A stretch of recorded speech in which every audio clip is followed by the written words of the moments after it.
Serbisyo Publiko. Aksyon Radio. Sa Bacolod, Aksyon Radio. Aksyon Radio.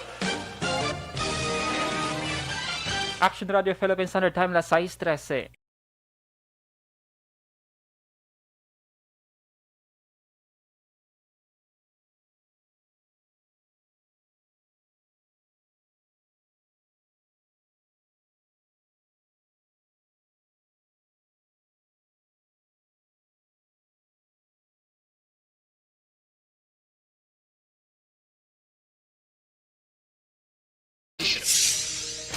Magadulong sa inyo sang mga nagapanguna nga balita lokal, national, international, sports, kag entertainment. Aksyon!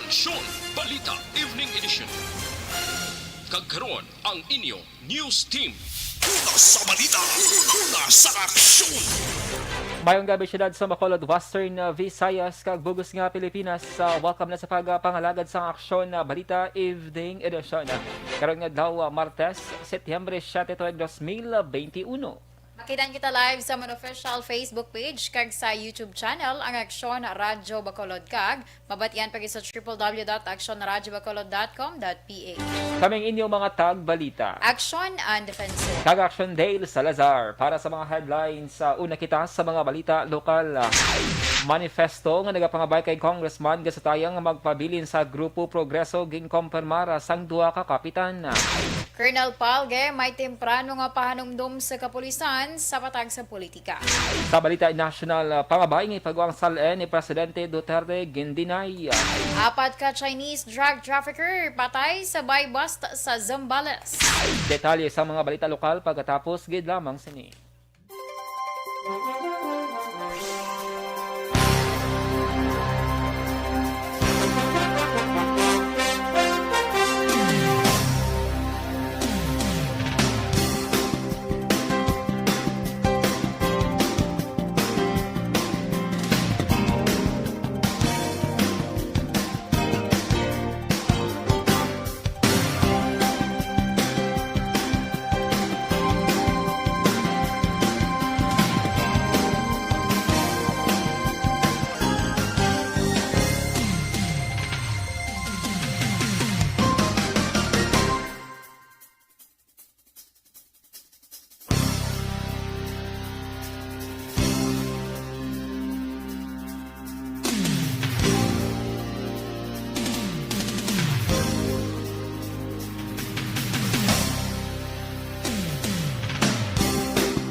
Ang elementary nga evacuation center na concern in baha man. Uy, dati pinagamat-amat pumansaka ang tubig. Actually, ko po Hindi ko medyo mataas na ang tubig. So, ulat natin nga Kasuwat nga ng traffic to or nag-traffic dito sa sulod ang Mang continuous rain ang nag-subject sa factor sa pagsaka sa sining tubig sa subong. Hunyo 4, 2021, sang formal na ginanunsyo sa Pag-asa ang panahon sang tig-ululan o rainy season sa Pilipinas. Gani, lauman ang maulaling nga panahon umpisa subong tuntog Nobyembre 2021. Ang Pilipinas sa mayroon sang early warning system para mahibaluan ang lakat sang panahon. Gani, wala sang rason nga hindi kita makapreparar karon nga rainy season. Yari ang pila ka mga action tips nga dapat mo may baluan karon nga panahon sang tig-ululan. Kung nagapuyo sa lugar nga masami ginabaha, mag-monitor sa balita para sa anunsyo sang Pag-asa sa lakat sang panahon. Isa sa pinakapos nga pamaagi para malikawan nga magsulod ang baha sa balay, among paggamit sang sandbag. Ang sandbag ang isa ka sako nga may unod nga balas nga pwede ibutang sa pertahan o kung ginaagyan sang tubig para temporaryo nga makontrol ang pagsulod sang tubig sa inyong nga balay. Antes naman ng rainy season, dapat nakaprepare ka na sa pagkaon, flashlight, pito, kandila, hygiene kit, power bank, transistor radio, importante nga mga dokumento, kag iban pa nga kinahanglanon. Ini ang dapat isulod sa go bag nga dapat ibutang sa isa ka lugar nga mapos kuhaon sa tion nga kinahanglan na nga mag-evacuate. Sa tion sa pagbaha dapat butangan sang tape ang saksakan sa mga outlet kag ibutang sa mga taas nga mga lugar ang appliances. Kunyara sa evacuation center, dapat man nga ipatuman ang minimum health protocol, face mask, face shield kag social distancing batok sa COVID-19. Sa panahon sa tigululan, dapat man proteksyonan ang ikaayong lawas batok sa tila ka mga masakit, kang isang dengue, leptospirosis, cholera, typhoid fever, hepatitis A, influenza kag iban pa.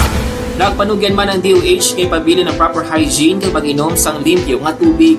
Lutuon sang husto ang pagkaon para malikawan ang contamination. Maghugas sang kamot antes kag pagkatapos ang kaon kag matapos nga mag-usar sang banyo. Likawan man ang paglangoy o kon pagtubog sa baha. Kini sa Action Dale Salazar para sa Action Tips nga nagapahanong nga maghalong sa tanan nga tion.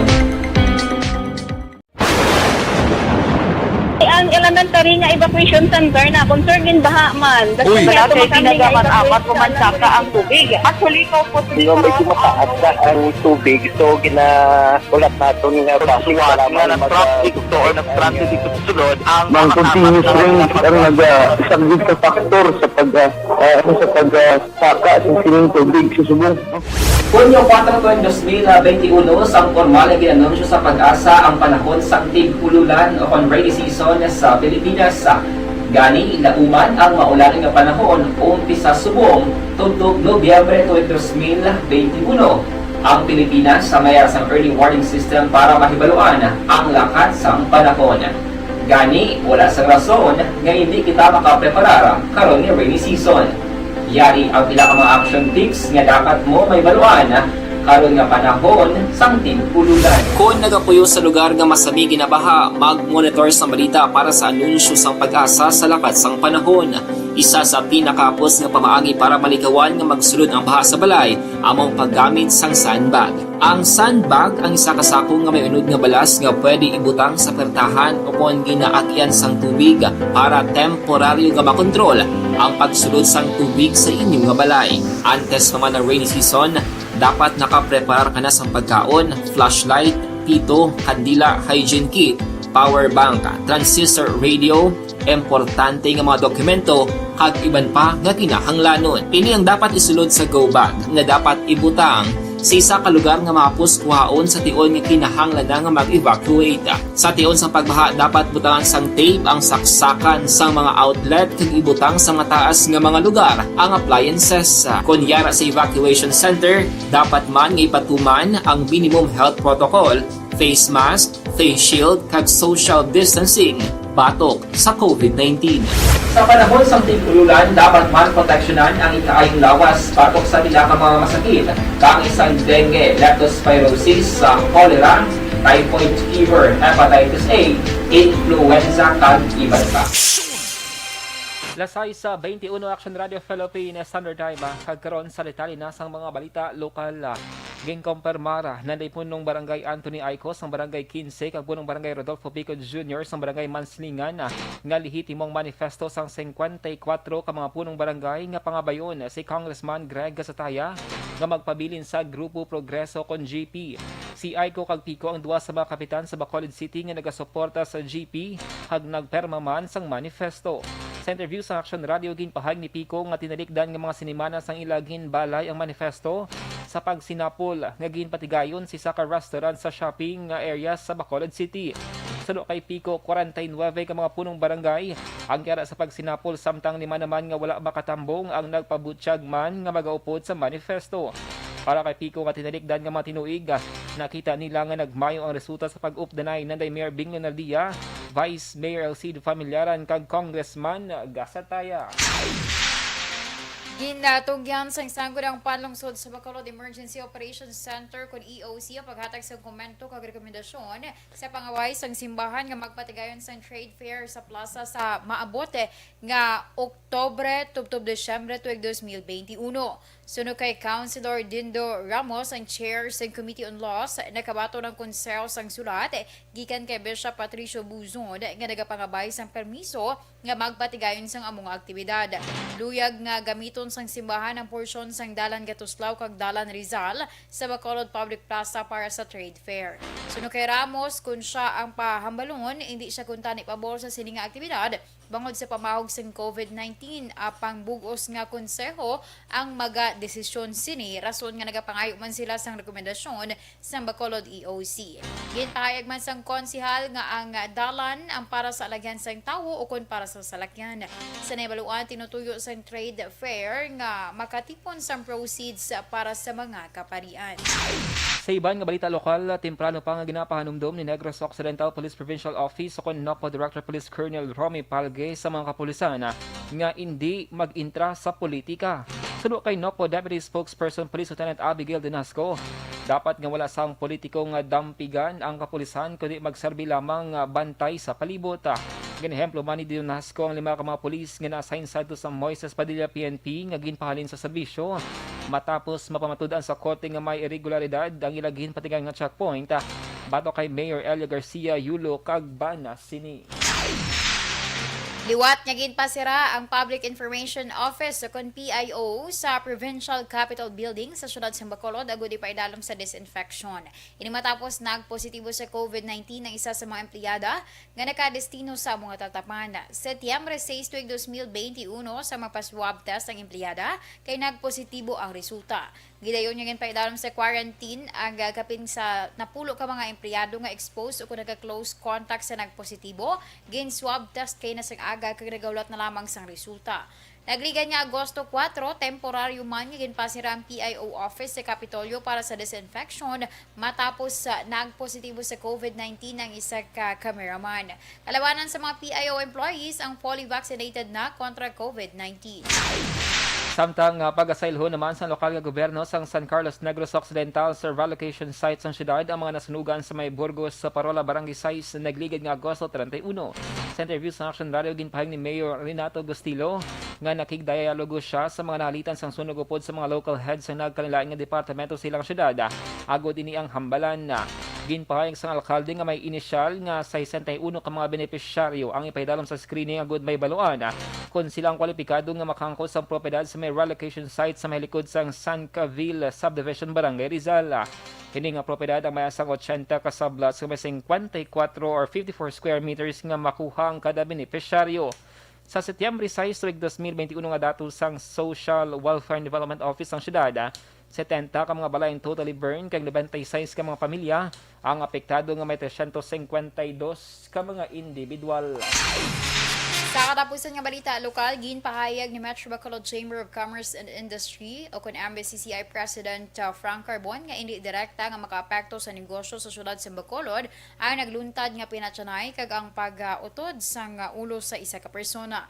Sunod kay Carbon, isolated cases lamang ang mga insidente kag ginapatihan nga hungod o kun may nagakaigo nga rason sa likod sini. Mas ginakabalakan sa karon ni Carbon ang mahimo pagsaka sang street crime sa syudad, ilabi na nga mas nagdamo ang ginagutom kag nadulaan sang trabaho.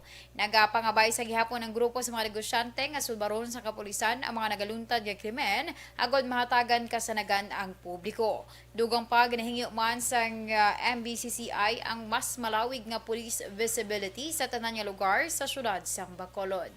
Sa balita, una sa aksyon. Dasay sa 26 Action Radio Philippine Standard Time DTF.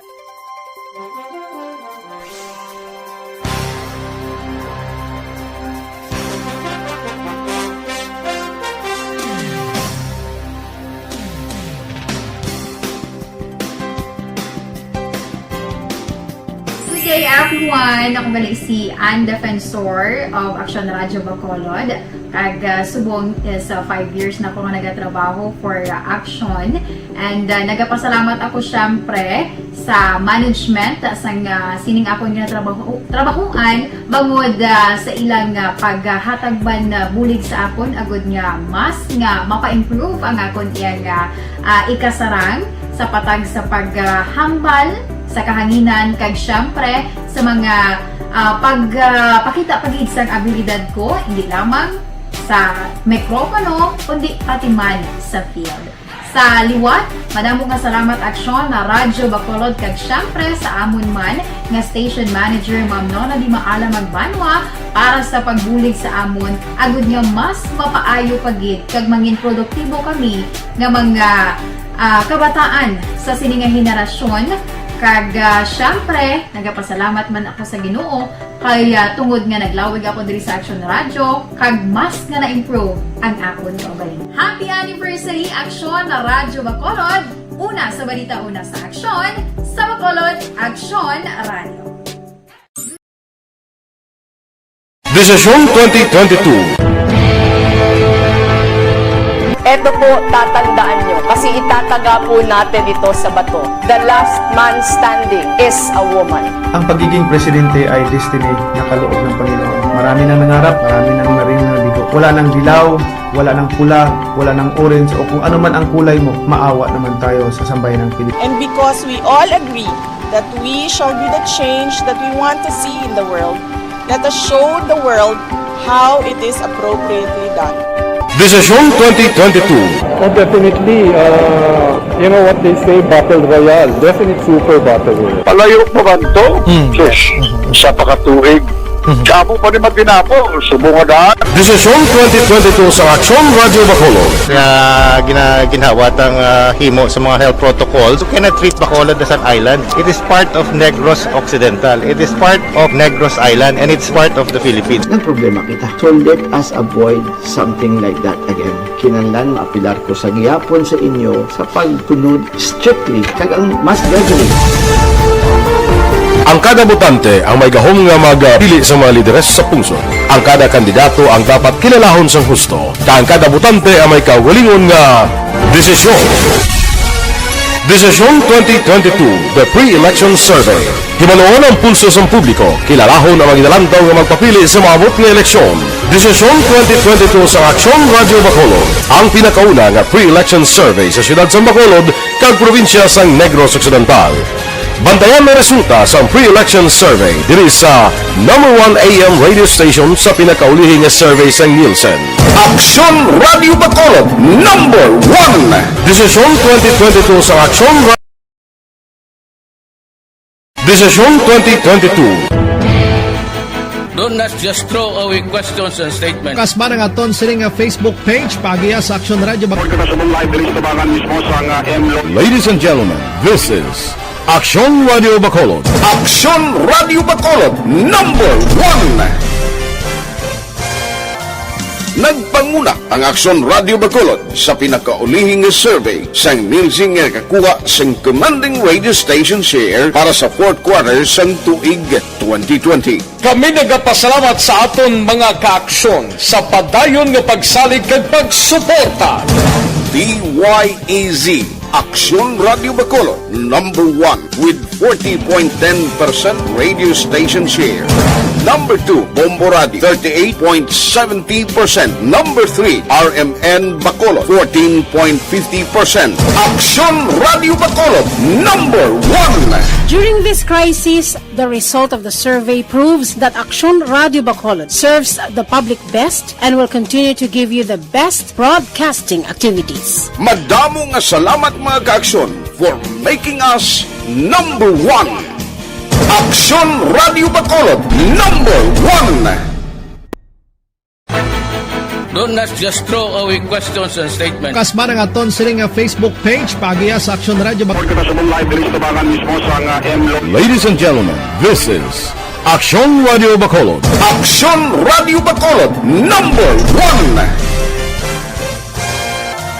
Nagpanguna ang Action Radio Bacolod sa pinakaulihing survey sa Nielsen nga kakuha sa commanding radio station share para sa fourth quarter sa tuig 2020. Kami nagapasalamat sa aton mga kaaksyon sa padayon nga pagsalig kag pagsuporta. DYEZ Action Radio Bacolod, #1 with 40.10% radio station share. Number 2, Bombo Radio, 38.70%. Number 3, RMN Bacolod, 14.50%. Aksyon Radio Bacolod, number 1. During this crisis, the result of the survey proves that Aksyon Radio Bacolod serves the public best and will continue to give you the best broadcasting activities. Madamo nga salamat mga ka-aksyon for making us number 1. Aksyon Radio Bacolod, number 1. Don't not just throw away.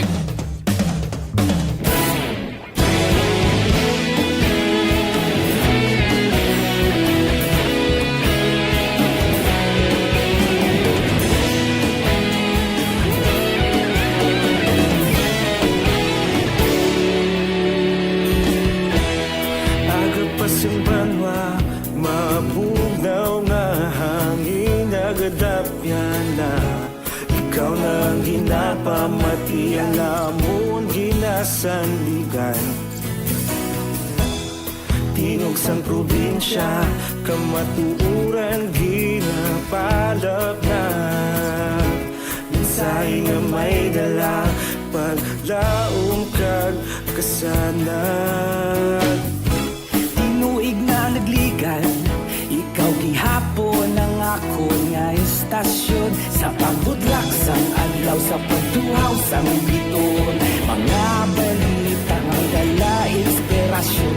Aksyon radyo, Bacolod man sa gihapon. Padayon Aksyon radyo, Bacolod saludo sa imo. Padayon Aksyon radyo, salamat sa pagserbisyo. Patas kag balanse, patuod na mensahe, wala sang ginagampingan. Padayon Aksyon radyo.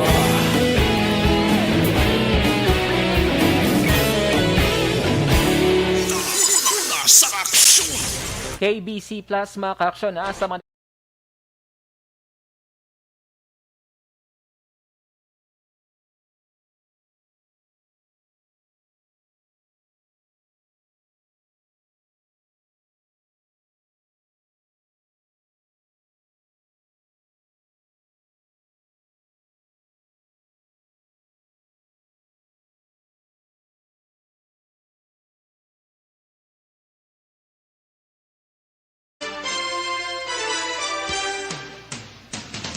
kagkaroon sa detalye na sang mga balita national.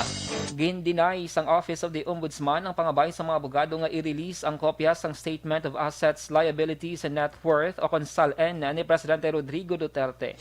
Ginpost sa social media ni Attorney Dindo de Leon ang sabat sang Ombudsman na petsahan Setyembre 1. Nasad sa dokumento nga ginbasura ni Ombudsman Samuel Martires ang pangabay base man sa Ombudsman Memorandum Circular No. 1 Series of 2020.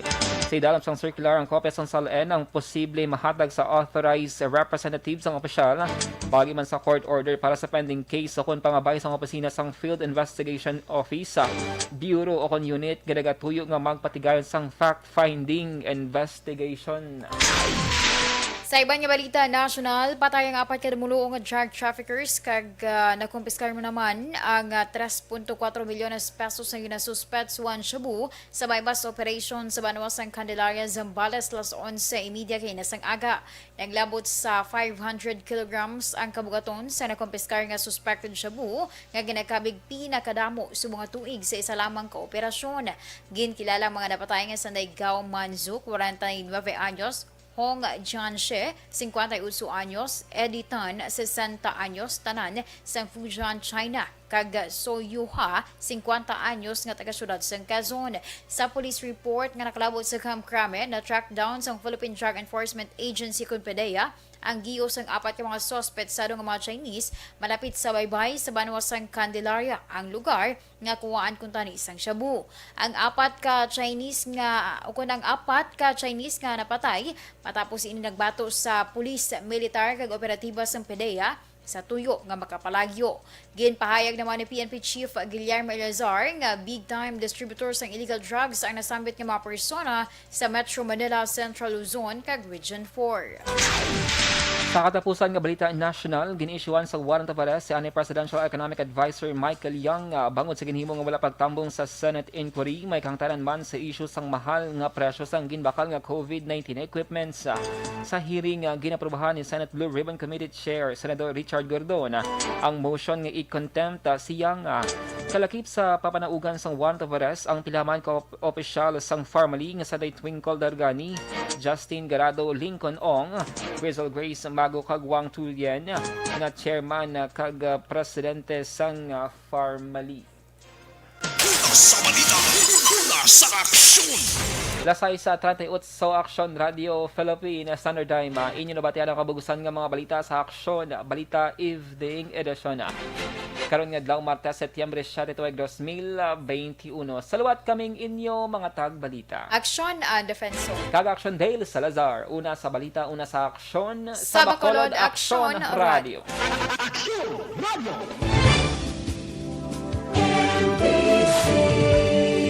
Manila Broadcasting Company.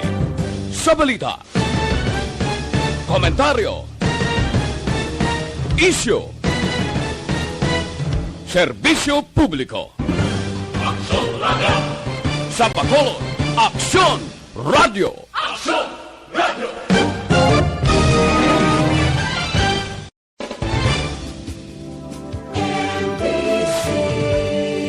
Manila Broadcasting Company.